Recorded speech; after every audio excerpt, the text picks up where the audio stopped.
एक महत्त्वाची ब्रेकिंग बातमी समोर येते। दीनानाथ मंगेशकर रुग्णालयातील ईश्वरी भिसे मृत्यू प्रकरणात पुणे पोलीस उद्या डॉक्टर सुश्रुत घैसास यांना नोटीस पाठवणार आहेत। डॉक्टर सुश्रुत घैसास यांची चौकशी देखील होईल। पुणे पोलीस डॉक्टर घैसास यांचा जबाब देखील नोंदवणार असल्याची माहिती समोर येते।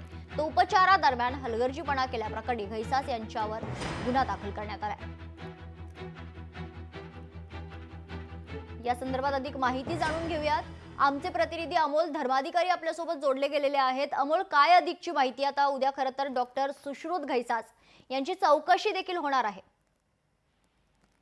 कालच सुश्रुत घैसास यांच्यावर अलंकार पोलीस ठाण्यामध्ये गुन्हा दाखल झालेला आहे। ईश्वरी भिसे यांच्या मृत्यू प्रकरणामध्ये हलगर्जीपणाचा ठपका त्यांच्यावर ठेवण्यात आलेला आहे आणि त्यामुळेच उद्या आता पुणे पोलीस त्यांना नोटीस पाठवून त्यांना चौकशीसाठी बोलवणार आहेत।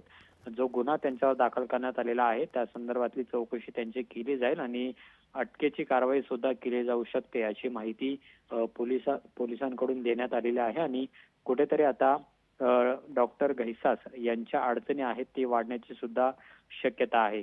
उद्या नेमकं काय होतं हे पाहणं महत्त्वाचं आहे। अटकपूर्व जामिनासाठी डॉक्टर घैसास यांच्याकडून काही अर्ज करण्यात आलाय का हे सुद्धा पाहणं महत्त्वाचं असणार आहे। पण उद्यासाठी डॉक्टर घैसास यांच्यासाठी महत्त्वाचा दिवस असणार आहे। पुणे पोलीस नेमकी कशा पद्धतीने चौकशी डॉक्टर घैसास यांची करतात हे सुद्धा पाहणं महत्त्वाचं आहे। निश्चित। धन्यवाद अमोल, आपण दिलेल्या सविस्तर माहितीसाठी। लोकशाही मराठी ऐका, पहा, जागरूक रहा।